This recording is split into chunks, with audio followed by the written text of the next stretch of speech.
pain and fear. Now, these are two things that we really don't want to talk about, and we don't like to even focus on, but I really think that in order to break through to success, we have to pass through them, don't we? So, it's a Wednesday afternoon. We had a huge hurricane in Pennsylvania. How many of you heard about this? Okay, we had a flooded basement. It was an absolute mess. David has had back surgery, and so he's not allowed to lift anything, and so that leaves it to moi. Okay, moi is now lifting bags of stuff, okay, throwing them over my shoulder, and I have pain, and I can barely even breathe.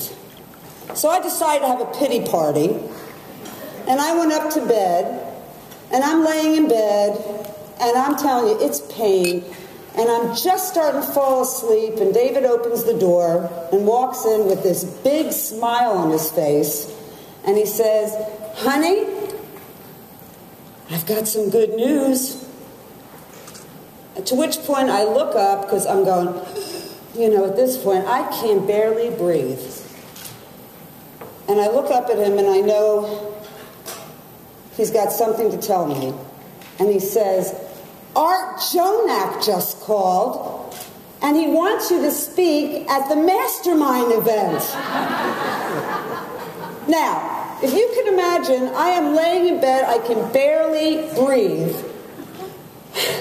And all I can tell you is, at that particular point, this is what I saw. I see Orrin Woodward getting bigger in my room. Okay? I see Jordan Adler, okay, who's now 12 feet tall.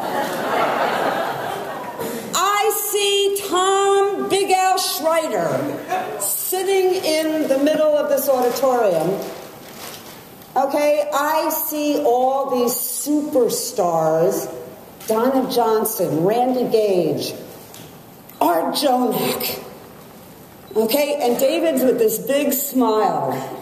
Aren't you excited? Okay, I'm telling you that at that moment, I experienced fear like I've never had in a long time. Because as Randy mentioned, most of the speaking that we have done has been in front of our group. But now I'm imagining 81 companies, 40 different countries, and I'm imagining to myself, is this getting bigger and bigger and bigger and bigger? How many of you have had that kind of fear at different times in your professional life? Okay? So I'm thinking to myself, okay, what do I do? Do I do this? Do I not do this? Do I do this? Do I not do this? Do I do this? Do I not do this? Can I do this? Am I able to do this? And the interesting thing is, that evening, I had a chance to hear Oprah Winfrey interviewed by Sheryl Sandberg, who happens to be the COO of Facebook. And they're talking and going through, you know, the whole transition that Oprah has made recently. Okay, from owning or being a presenter and having her own TV show for what, 25 years? So my ears pick up, 25 years. I've been in this industry, 25 years. I've been in this profession. And she's going through and talking and so forth about the experience. And then Sheryl says to her, "What did you go through when you made that decision to leave your show to move into that space of owning your own network?" And I see Oprah's eyes open up, and she says something amazing. She said, "I am laying in bed one night, And she said, and suddenly this anxiety starts to fill my entire body. My stomach goes into a knot. And she said, I sat there for a minute and I thought about it and realized that was fear.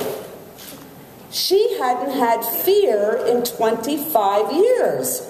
At that point, I go, yes! That was the answer I was looking for. Okay, if Oprah has fear, then Ann can have fear. Okay, and I suddenly realized that, you know, I can take that fear and move it. How many of you know what I'm talking about? Okay, so I start thinking about, you know, the whole idea of what we want to talk about today. And I start to get this, you know, thought in terms of not only I have fear, but maybe, just maybe, some of you have experienced fear. Maybe there's fear, think about this, what is the biggest fear that you've come across in your business? Maybe it was picking up the phone and calling the chicken list. Okay, the chicken list, you know, that list of people that you would really like to talk to, but you are so frightened of talking to them. For whatever reason, you're imagining that they are as big as that Warren Woodward picture, okay? And they get bigger and bigger and bigger, and what happens? That phone gets heavier and heavier. Okay, well maybe some of you may also have the fear of what? Rejection. Maybe some of you, okay, are imagining every person that you're going to talk to is going to tell you no.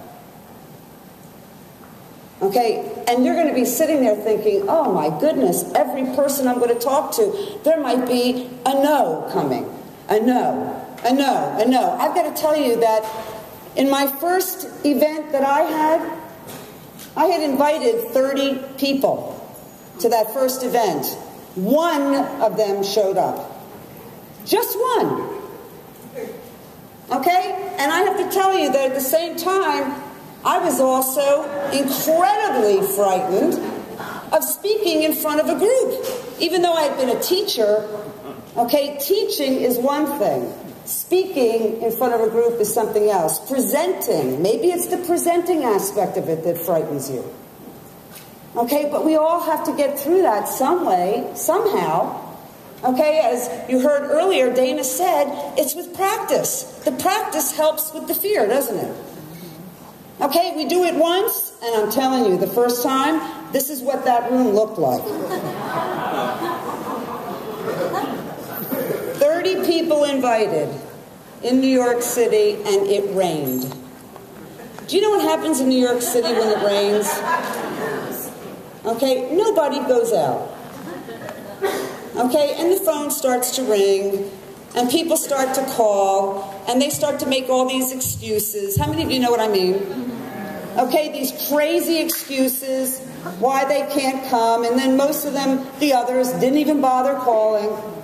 But that one person showed up. She was my best friend. Okay, she had no excuse. Okay, she was going to be there regardless. Okay, she comes to that event, and remember, this is the very beginning. So now I'm giving a presentation that put the world to sleep. Okay, it was so boring. I mean, I couldn't wait till I was finished.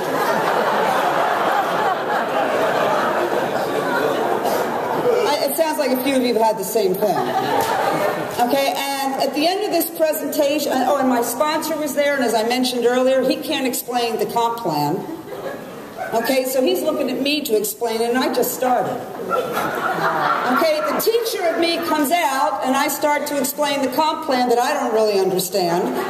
And my girlfriend's sitting there smiling because she's thinking, if she's doing it, I'm in with her. Okay, and she says at the end of the presentation, I'm in, I want to do this business with you. Okay, so what did I have? I had a 1 for 1. But let me tell you what I saw. Okay, she leaves, you know, we've now enrolled her, put her into the business and so forth, and she leaves, and we go back to David. David's standing there with this big smile like, congratulations, Okay, as I close the door, I fall down into a pile of diva craziness, okay, hysterically crying because the other 29 seats weren't filled, okay, to which point he's looking at me down there, okay, and thinking to himself, oh, here we go again, okay, and then he says the magic words. Okay, the magic words were, honey, you can always go back to Handy Associates. To which point I thought, I never want to go back to Handy Associates. Okay, that's being a prisoner in a 40-story office building working 60 to 70 and 80 hours a week. Right. Okay, how many of you know what I'm talking about? If you do, you've been a corporate prisoner. Okay, this is a picture of a corporate prisoner some 25 years ago. Okay, somebody who sits in a cubicle about 8 by 10, all right, something like 70, 80 hours a week. We're told when we can get up, when we need to be there, when we cannot get up, when we can take a break, when we can go to lunch, and more importantly, when we can go on vacation. Okay, and I realized that that's not what I wanted to do for the rest of my life. I did it. I felt good about it. Okay, we had a nice run during this corporate. I learned a lot of great skills going from being a teacher into corporate America. But I had something else I wanted to do. And I had a dream. And I had some real life visions. Remember I said earlier, I wanted freedom. Okay, that was not freedom. To me, this is what was freedom. Okay, the opportunity to go out on the weekends, get on a horse, and ride in this little mini farm that we have. So my short-term goal at that particular time when I started into network marketing was to create that ability to be wherever I wanted to be, when I wanted to be there. How many of you have done the same thing? Okay? So I started thinking about the fact that could I go back to Handy Associates, which I didn't want to do, or could I then persevere through this trying time, okay, to have the kind of lifestyle that I really wanted. I wanted freedom. I wanted the ability, and I think there are a lot of people in this room who start with that idea and with that hope.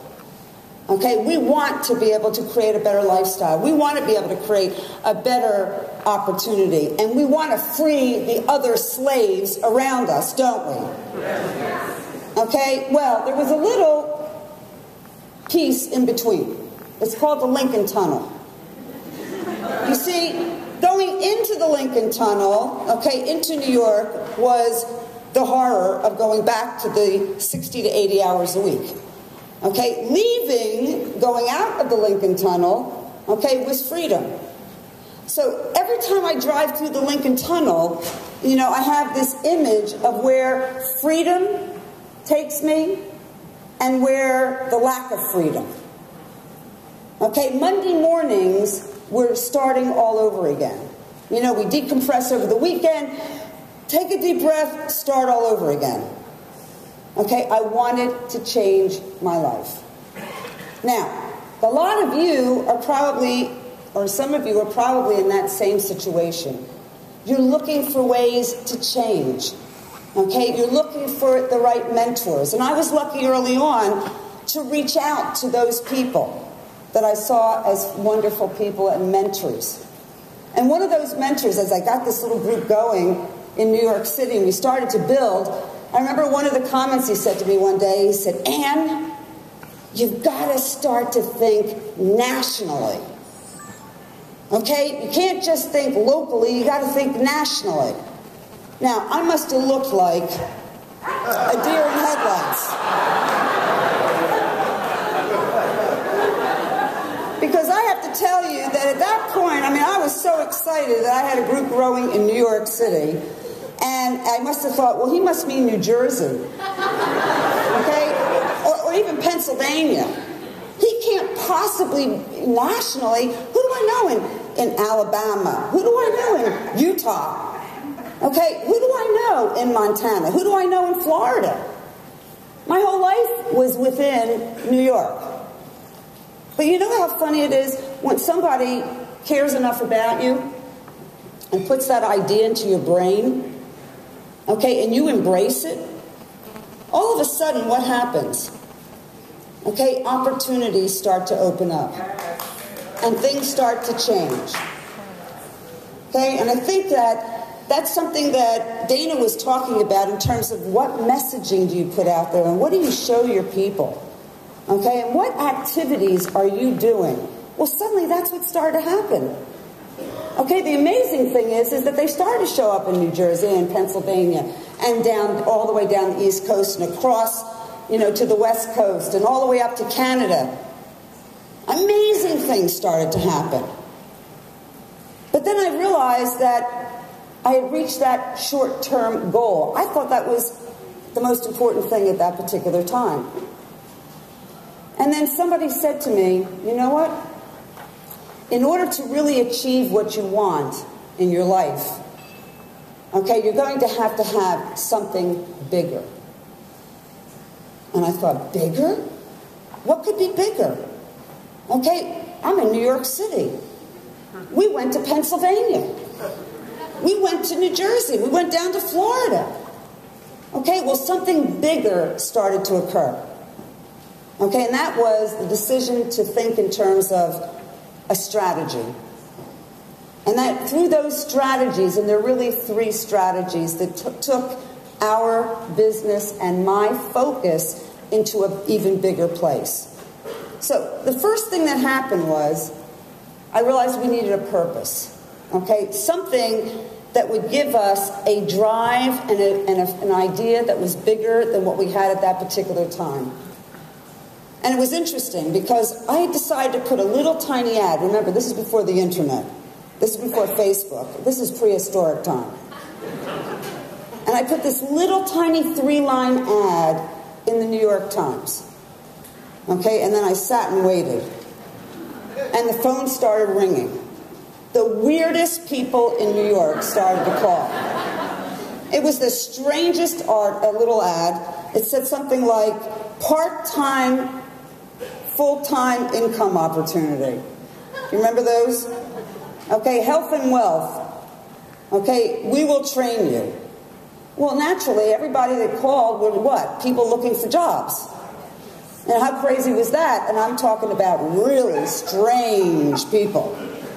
But out of that, all those phone calls, there was a dentist from Israel who was looking for an opportunity to take back to his country. Okay, now comes the fear because I'm thinking, can I really do this and work with this guy and show him what needs to be done?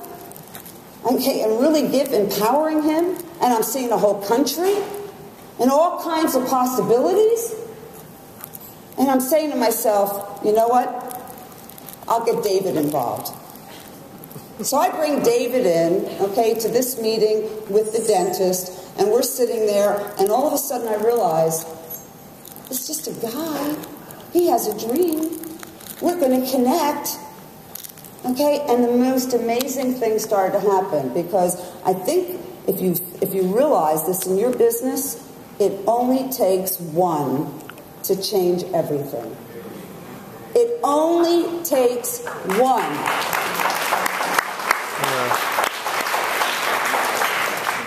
And what happened was an amazing transition. An amazing transition in the way we did the business, and also an amazing transition in what we saw in our lives. And what happened was we started to work together in building this business in Israel. And I tell you that story because it's very close to my heart. It's really meaningful to me personally. I always wanted to have a major purpose in my life. And I never realized it wasn't the small little goals. You know, I achieved the goal of working out at the farm. I was able to, you know, stop and quit the job, not work the 60, 70 hours a week. You know, that was the short-term goal. But then when we started to develop this business in Israel, during a time of very big transition, if you remember back in the early 90s, okay, late 80s, early 90s, there was a war going on. There was a crisis going on there. Okay, we developed relationships with people over there and families. And we gave them hope. And we brought the network marketing industry to that particular country. And then the war broke out. And we had all these people, excited about this opportunity, excited about this business, and we couldn't get to them. And they're sending me pictures, okay, of them sitting in gas masks with our products. Okay, now, if you think that you're going to be tested, okay, with your purpose, I will tell you, you will be tested. Okay, nothing changes until something moves. Let me show you this. Nothing changes until something moves. So the war goes on, and we're on contact, and the war is over.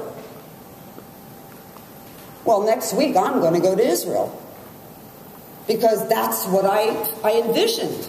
And I can remember calling my mother on the phone, and I said to her, Mom, I'm leaving for Israel. And she looks at me, I can imagine her going like this with the phone, and she says, didn't they just have a war there? So I said, yes, but that was last week. You talk about fear. If you have purpose, there's no fear, is there? Okay, so I jump on a plane and I go over there and we start to work and we start to make magical things happen. One person, everything changes.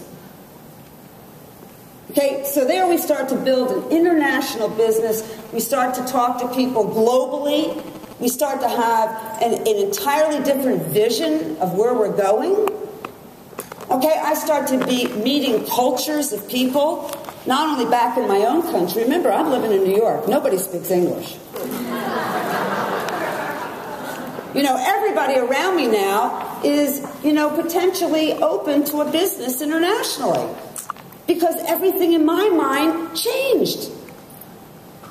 Okay, life starts to take a new meaning when you have purpose. So that's the first strategy on how do you overcome fear. The second strategy, in terms of how you overcome fear, has to do with your passion. Now, you heard Nick talk about that earlier today. Okay, he talked about passion. He talked about the excitement internally that's going to get you out of the house, calling people, making appointments, going out late at night, driving 3 hours to an event, okay, getting on an airplane, going and visiting people, working with your new people, your team. You've got to decide, where is it? What is it that gets you up in the morning? Like Randy was talking about. You jump out of bed, you're excited about the day. Okay, because a mentor of mine once said to me, if you set yourself on fire, people will come to watch you burn, baby. Okay, is that not true? Okay, so if you're excited about what you do, and your enthusiasm, and you're out there helping people, and you're changing lives, okay, and you're making a dramatic difference in the people and the lives and the communities around you, well, guess what happens? Your passion fire goes up, doesn't it? Okay, and that was the second thing that excited me about this industry and about this opportunity. Not having to sit in that little cubicle anymore, okay, now having a purpose, having the passion fire turned on. Okay, so take a spot check of where you are right now in your life. Okay, take a gut check. Okay, are you feeling the purpose? Okay, is that purpose enough to drive you to do things in your life, in your business? Okay, to reinvent yourself, as Nick was talking about earlier today. Or as Dana was talking about in terms of messaging. Or as Randy was talking about in terms of belief. Okay, as Oren was talking about, in changing, okay, the resolution and conflict that might be going on in your own personal life or in the lives of your team. Okay, purpose, passion. Okay, knowing that what you're doing is making a difference. Okay, and you get up in the morning and you go and you do your regular day job if you have to, and then you go out and you meet with somebody in the evening and you're driving somewhere and you're grabbing a sandwich, okay, and you're leaving your family at home and you're coming home late at night and you're getting up the next morning, okay, and you're kissing your kids in the morning and you didn't get a chance to tuck them in last night, but they understand because daddy and mommy have passion and we're making a difference in people's lives. Well, guess what? The third one is, okay, the third strategy not only is purpose and passion, but I call it posture. Okay, it's not so much the way other people see you, it's the what you do and how you see yourself that makes all the difference. Okay, I heard Nick saying this morning, and I say the same thing, I am the CEO of my own company. How many of you are the CEO of your own company? Okay? Okay, let me hear that again. All right. See, I'm the CEO of my own company, so I take full responsibility for my business. Now, I also had to work on myself. I came from corporate America, okay? We were cutthroat corporate America people. I had to learn the idea of working with other people to help you. Okay, I had to learn, I had to dumb it down, actually, okay, to be a little more conscious of not being so aggressive. New York City, you know, that does it to you. And so what I found is that in the posture, it was a matter of some personal development. How many of us are working on that? Personal development, 30 minutes a day. Okay, first thing in the morning. What we listen to first thing in the morning. What we listen to late at night before we go to bed. What we're reading. Okay, that makes a difference. It starts to make that transformation, doesn't it? Okay, the second thing was something my mother said, and I have a very smart mother. Okay, she has been a guiding light in my life. And she said to me, Ann, when you go out into the world, put your best face forward. When you wake up in the morning and you're talking to people, okay, you cannot sound like you just got out of bed. Okay, she had been a realtor all of her life. She was dynamic. I'm telling you, she had a smile on from the minute she got up in the morning until she went to bed every evening. She also said to me, people will think you're smarter if you look like you're put together. People will think you're smarter if you look like you're put together. Okay, image. Okay, think about it. If you're out there talking about a billion-dollar industry, a billion-dollar company, because every one of us wants a billion-dollar company, don't we? Okay, with 1 million product consumers, don't we? Yeah. All right, then we have to go out into the world looking like that. Okay, so people see us and say, there's a successful person that's going somewhere. They have the confidence. Okay, they have the energy. They have the dynamics. They're going somewhere. People want to go somewhere with someone who's going somewhere fast. Okay, that's where the leadership comes in. When we talk about purpose, passion, and posture.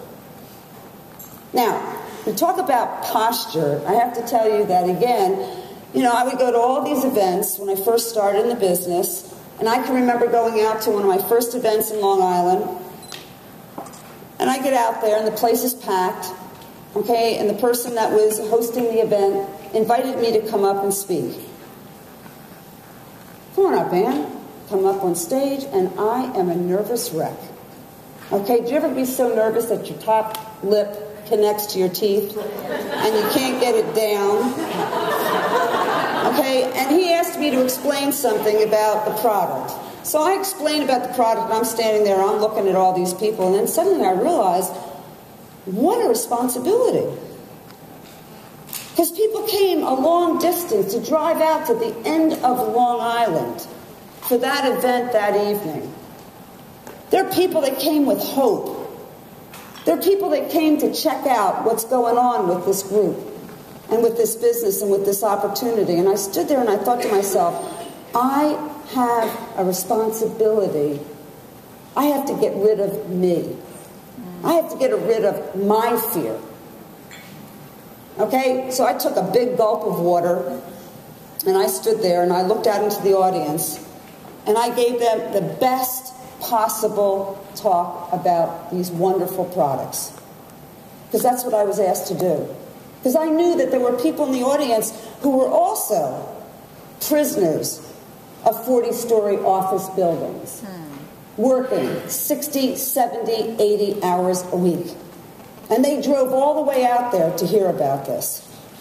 And as I thought about this all along in the last 25 years, I mean, we all go through challenges. We all go through challenging moments. We all go through times when we don't know whether we should quit, you know, because it gets so challenging or personal stuff comes up. But last week, I was in Italy. And I listened to one of our leaders, who happens to be one of the new leaders in our organization. And they brought him down the center aisle. Okay, and they had lights shining on him, and there was confetti thrown all over, and there were 1,000 people focused in on this couple. And you had to see the look on this man's face. He was 12 feet tall, walking down the center line with his wife. And he came up on stage. Okay, you talk about posture. But he told the story that on his journey to this place, as a young father, he had been working 3 different jobs. He would go to a job in the morning, he would go to a job after he finished the first one, and then he had an evening job. He'd come home, go to sleep, and go and do the same thing all over again.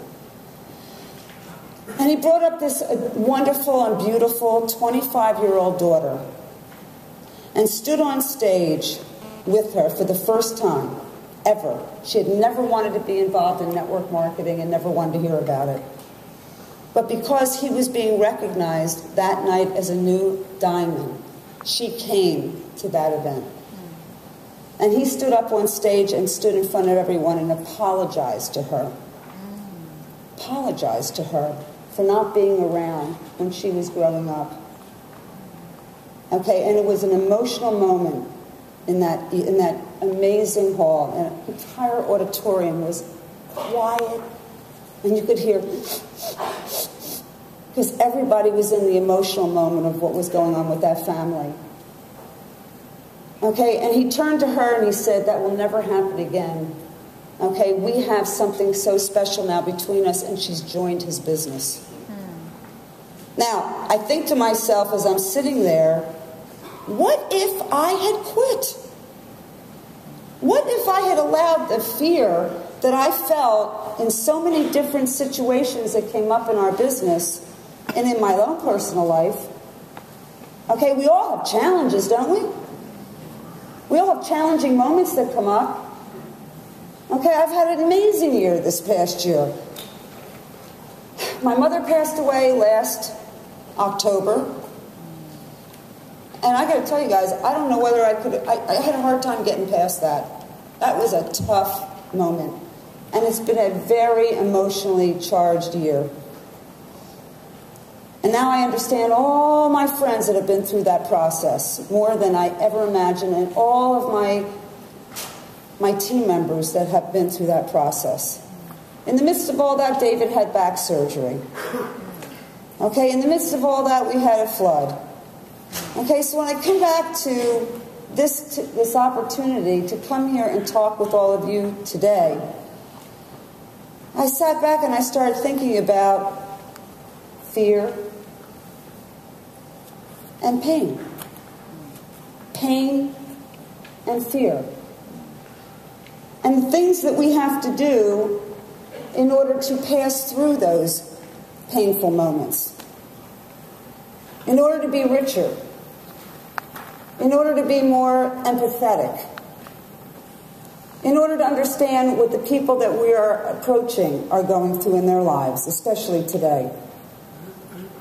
Okay? In order to understand what it takes to become somebody who can take other people along this journey. And then I thought about the responsibility today and in this amazing event. And I stood there and I thought, you know, I learned a lot from Oprah Winfrey and the transition that she went through in her growth and her journey. And then I realized that there's a power here in taking pain and fear and turning it into something so magical. And that every single one of us in this room can do the same thing. And that is dance with your fear.